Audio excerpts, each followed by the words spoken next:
오늘 말씀의 제목을 한번 따라해 주시겠습니까? 전능하신 하나님을 기다립니다. 네, 우리 이렇게 한번 이 말씀 제목으로 한번 인사해 보셔도 좋을 것 같아요. 앞뒤 양옆에 분들에게 3명 이상 전능하신 하나님을 기다립니다. 전능하신 하나님을 기다립니다. 전능하신 하나님을 기다립니다. 전능하신 하나님을 기다립니다. 아멘. 전능하신 하나님을 우리는 기다립니다. 오늘은 모세의 이야기로부터 오늘 말씀을 시작하려고 합니다. 모세가 자신의 위치와 힘으로 이스라엘 백성들을 구원하려다가 실패하죠. 그리고 미디안 광야로 도망친 후에 세월이 흐르고 자신이 애굽의 왕자였는지 아니면 처음부터 양떼를 몰고 다니는 목자였는지 기억이 흐릿해져 갈 그쯤에 타오르는 불 속에서 타지 않는 떨기나무가 있었어요. 그리고 그 속에서 하나님께서는 모세에게 나타나십니다. 우리가 잘 알고 있듯이 모세는 그 현장에서 애굽의 압제를 받고 있는 이스라엘 백성들을 구원하기 위해 사명을 주시고 가라고 명하시는 하나님 앞에 모세는 나는 못한다고, 자신은 능력이 없다고, 나는 이미 한번 실패했었다고, 가면 아무도 나를 믿어주지 않을 것이며 입이 둔하여서 못한다고 자신의 실패와 무능의 기억들을 가지고 와서 기어이는 자신을 못하는 사람, 실패자로 하나님 앞에 자신을 드러냅니다. 그런데 그때 하나님은 모세를 향하여서 다른 어떤 위로의 말씀보다 강력한 한마디를 해 주십니다. 그것이 무엇이냐면 3장 14절, 출애굽기 3장 14절에 이렇게 말씀하시는 거예요. 하나님이 모세에게 이르시되 나는 스스로 있는 자니라. 또 이르시되 너는 이스라엘 자손에게 이같이 이르기를 스스로 있는 자가 나를 너희에게 보내셨다 하라. 나 못해요 라고 하는데 하나님 너 할 수 있어 라고 말씀하시는 게 아니죠. 정답이 조금 물음과 답이 좀 어긋나 있다고 생각하지 않으십니까? 하나님 나 못해요 라고 물어봤는데 하나님 뭐라고 대답하세요? 나는 스스로 있는 자야 라고 말씀하신단 말이에요. 여러분 이게 무슨 의미입니까? 모세야, 네가 이스라엘 백성을 구원할 만한 그런 능력이 있어서 너를 선택한 것이 아니야. 그 능력은 너에게 있지 않고 나에게 있어. 나는 그래서 스스로 있는 자야. 내가 너의 모든 부족함, 모든 연약함, 모든 실패를 채우고도 남아 나는 그런 스스로 있는 자야. 나는 전능한 하나님이야. 여러분 이 말씀하고 계시는 줄로 믿습니다. 여러분 우리의 모든 연약과 우리의 모든 필요를 능히 채우실 수 있는 전능하신 하나님이 오늘 우리의 하나님 스스로 있는 자이신 줄로 믿으시기를 주님의 이름으로 축복합니다. 아멘. 그리고 이 이후로 하나님은 성경을 통해서 줄곧 성경 전체를 관통하면서 자신을 계시하십니다. 좀 빠르게 넘어갈 텐데요. 여러분 한번 잘 따라오십시오. 여호와 메카디 시켐, 너희를 거룩하게 하시는 여호와. 하나님은 자신이 우리를 거룩하게 하실 수 있는 능력이 있으시다고 말씀하십니다. 여호와 삼마, 여기 계시는 하나님. 여호와 라하, 여호와는 나의 목자. 여호와 이레, 준비하시는 하나님. 여호와 라파, 치료하시는 하나님. 여호와 샬롬, 평화이신 하나님. 여호와 사바오트, 만군의 여호와, 방패 되시는 하나님. 하나님께서는 계속해서 자신이 누구인지를 계시하고 계십니다. 우리의 연약과 필요에 우리의 초점이 모아질 때 하나님께서는 우리에게 무엇을 말씀하신다고요? 자신의 이름을 말씀하고 계시는 거예요. 너에게 능력이 있어서가 아니야. 네가 실패하지 않았기 때문이 아니야. 중요한 건 너의 초점은 네가 아니라 나여야 해. 이 말씀을 성경을 통해서 우리에게 말씀하고 계신다는 것이지요. 여러분 이스라엘 백성들은요 성경을 통해서 우리가 너무 잘 알잖아요. 부족한 게 참 많았어요. 또 스스로 할 수 있는 것도 몇 되지 않았어요. 그러나 그들에게는 스스로 있는 자가 계셨던 줄로 믿습니다.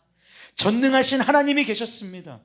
그래서 그분이, 스스로 있는 그분이 그들의 거룩이었고 임재였고 목자였고 준비하심이었어요. 치료자이셨고 평화이셨고 그들의 방패요 만군의 여호와이셨던 줄로 믿습니다. 그런데요, 오늘 우리가 읽은 이사야 말씀을 한번 보시지요. 우리에게 이렇게 말씀하고 있습니다. 이는 한 아기가 우리에게 낳고 그 아들을 우리에게 주신 바 되었다. 그의 어깨에는 정사를 메었고 그의 이름은 기묘자라, 모사라, 전능하신 하나님이라, 영존하시는 아버지라, 평강의 왕이라 할 것임이라. 전능하신 하나님, 스스로 있는 자가 아무 힘이 없는 한 아기로 세상에 들어오실 것이라고 예언하시는 것입니다. 그리고 이 예언은 성취되었습니다. 그 위에 누인 아기를 봅니다. 우리는 성극을 통해서도 보고 성화를 통해서도 보고 성탄절 때가 되면 우리는 이 장면을 항상 되뇌입니다. 여러분, 그런데 우리는 그 위에 누인 아기를 보면서 그저 한 아기를 보는 것이 아닙니다. 여러분, 우리는 그 아기를 볼 때 전능하신 하나님을 보는 것인 줄로 믿습니다.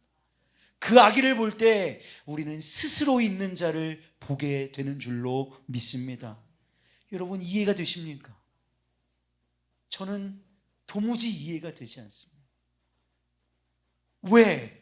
그 전능하신 이가, 스스로 있는 자가 왜 그 힘없는 아기의 모습으로 말구 위에 누우셔야만 했는가? 이해되지 않습니다. 말로 설명할 수 없는 신비이기 때문에 그렇습니다. 그런데 그것이 그 놀라우신 성육신이 우리에게 주어졌습니다. 그 복된 소식이 우리에게 복음이 되었습니다. 오늘 우리는 살리는 능력이 된 줄로 믿습니다. 그리고 그 전능하신 하나님이신 스스로 있는 자이신 우리 예수님은 인류 구원의 완성을 위해 자신의 삶을 터벅터벅 황소 걸음으로 묵묵히 걸어가십니다. 하루는요, 말씀을 전하시고는 너무 피곤한 나머지 강 건너로 가는 배 밑편에서 주무시게 되셨어요. 배가 호수 중간쯤 갔을 무렵 갑자기 풍랑이 일기 시작합니다. 여러분, 예수님의 제자들이 예수님을 만나기 전에 가장 많은 직종으로 선택하고 가졌던 직업이 어부였습니다. 그러니까 그들은 그들의 노하우와 그들의 능력을 가지고 이 풍랑을 이겨내 보려고 노력했어요. 그러나 하지 못했지요. 결국 남은 최후의 순간은 뭐예요? 배 밑에 칸에서 주무시고 계시는 예수님을 흔들어 깨우는 것이었습니다. 예수님이 배 위에 올라가셔서 바람과 바다를 향하여서 어떻게 하시죠? 꾸짖으십니다. 어떻게 하신다고요? 꾸짖으신다고요. 여러분, 꾸짖는 건 누구에게 하는 것입니까? 꾸짖는 건 누구에게 하는 것입니까? 자신보다 권위가 없는 자에게 하는 행위가 꾸짖음입니다. 나보다 권위가 높은 사람을 꾸짖을 수는 없습니다. 자신보다 권위가 낮은 자를 향하여서 하는 행위가 꾸짖음입니다. 여러분, 이렇게 한번 보면 될 것 같아요. 마치 주차장에서 한 차에 경보음이 울리기 시작하는 거예요. 뭐가 잘못됐거나 부딪혔거나 문이 이렇게 잘못했거나 그래서 삐뽀삐뽀 하면서 계속 울립니다. 주변 사람들이 불평하기 시작하죠. 도대체 어떤 차, 누구 차가 이렇게 소리를 내요? 그럼 한 사람이 쭈뼛쭈뼛거리면서 나와서 죄송합니다 하면서 가서 자신의 리모컨을 가지고 삐빅합니다. 삐빅하면 그 경보음은 어떻게 되죠? 멈추는 겁니다. 마치 예수님의 꾸짖음이 이 리모컨의 삐빅과 같은 거예요. 누르면 멈추는 것입니다. 파도와 바람과 바다가 예수님의 꾸짖음 앞에 잠잠하여지는 것입니다. 잠잠할 수밖에 없는 것입니다. 여러분, 예수님이 바람과 바다를 꾸짖으셨습니다. 왜? 꾸짖을 때 그들이 잠잠해질 수밖에 없느냐? 바다보다 바람보다 더 큰 권위가 예수님께 있었기 때문인 줄로 믿습니다. 왜요? 그분은 스스로 있는 자이시기 때문인 줄로 믿어요. 그 어떤 자연 만물의 섭리도 저항할 수 없는 그분이 전능하신 하나님, 스스로 있는 자, 우리 예수님이신 줄로 믿으시기를 주님의 이름으로 축복합니다. 그리고 예수님은 자신이 전능하신 하나님임을, 자신이 스스로 있는 자임을 공생의 기간 내내 드러내셨습니다. 눈먼 자, 귀먼 자, 중풍병자를 고치셨고, 물 위를 걸으셨고, 죽은 자를 살려내셨습니다. 사랑하는 여러분, 하나님이 이 땅에 인간의 옷을 입고 작은 아기의 몸으로 오셨다는 사실이 왜 그렇게 감동이 되는지 오늘 오전에 말씀으로 우리는 이미 증거받았습니다. 한 번 더 우리가 기억할 것은 그분은 스스로 있는 자라는 사실입니다. 전능하신 하나님이 그렇게 인간의 옷을 입고 이 땅에 오셨다는 것입니다. 여러분, 그는 그런 능력 그 자체이신 분이 자기를 버리는 겸손을 택하셨어요. 그래서 아무 힘도 없는 말구 위에 아기의 모습으로 오신 것입니다. 스스로 있는 자가 자신이 빚어 만든 피조물에게 죽음으로써 사랑하는 모험을 선택하셨습니다. 그리고 그 죽음에 자신을 내어 던지신 거예요. 여러분, 결론이 무엇이에요? 이 모든 게 이해가 되십니까? 도저히 이해가 가지 않아요. 왜 이렇게 하셔야 했는지, 왜 그러시는 건지, 왜 이렇게까지 하시는 건지 도저히 이해가 가지 않습니다. 근데 성경은요, 우리에게 그 모든 것의 결론을 이렇게 말하고 있습니다.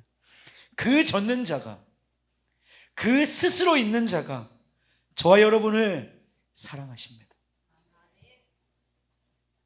어떻게 사랑해요? 한 아기가 되기까지 사랑하십니다. 그리고 죽기까지 사랑하십니다. 그리고 오늘 우리에게 여전히 말씀하고 계신 것이지요. 어디로 갈지 몰라 방황하는 우리에게, 누가 내 편인지 모르는 우리에게, 어디에 가야 위로를 받을 수 있을지 모르는 우리에게, 어떻게 다시 시작해야 할지 모르는 우리에게, 실수투성이의 능력이라고는 없는 우리에게, 쌓아온 모든 것이 한순간에 무너져 내려버린 우리에게 우리 예수님 오늘 말씀하십니다. 모세에게 찾아온 그 음성으로 오늘 우리에게도 말씀하십니다. 나는 스스로 있는 자야. 나는 능력의 하나님이야. 그런 내가 너를 사랑해. 그 고백으로서의 성탄을 맞이해 줄 수 있겠니? 이 대강의 절기에 너는 그런 나의 사랑을 받아줄 수 있겠니? 사랑하는 여러분, 이 대림절의 기간에 전능하신 하나님, 스스로 있는 자로서의 사랑 고백으로서의 성탄을 묵상하시기를 바랍니다. 오늘 우리에게 여전히 말씀하고 계시는 주님의 사랑 고백을 들을 귀 있는 우리 의왕중앙교회 믿음의 식구들 모두 되시기를 주님의 이름으로 간절히 축복합니다. 성탄은 사랑 고백입니다. 하나님의 우리를 향하신 놀라운 신비의 사랑 고백입니다. 그 사랑 고백 앞에 우리도 또한 화답할 수 있기를 원합니다. 그 주님을 사랑한다고, 그 주님이 내 삶의 목적이라고 우리 고백할 수 있기를 간절히 소망해요. 우리 함께 찬양하실까요? 우리 사랑 고백 한번 드려보도록 하겠습니다.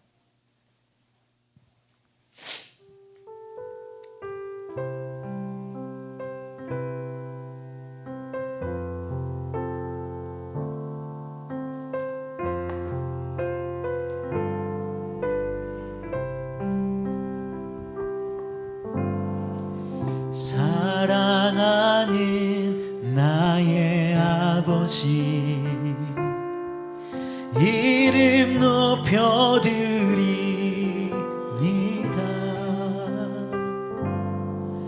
주의 나라 찬양 속에 임하시며 능력에 주께 찬송하네. 전능하신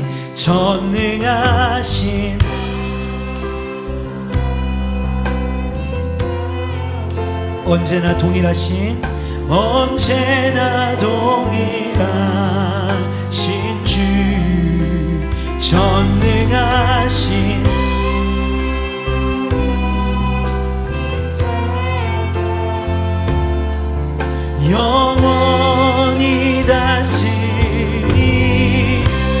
사랑하는 나의 아버지,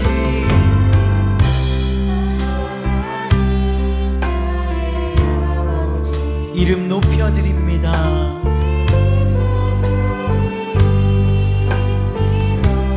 주의 나라 찬양 속에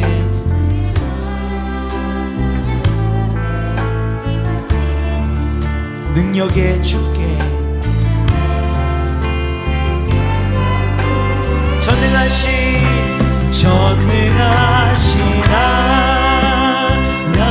하나님 찬양 언제나 동일하신 전능하신 하나님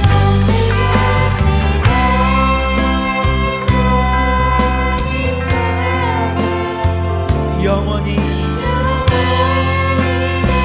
우리 한 번 더 선포해요. 전능하신 하나님 찬양 언제나 동일하신 주 전능하신 하나님 찬양 영원히 다스리 나 주의 이름 높이리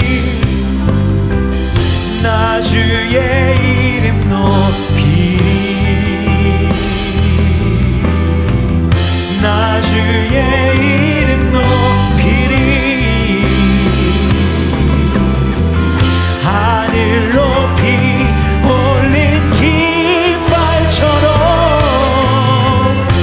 주의 이름 높 전능하신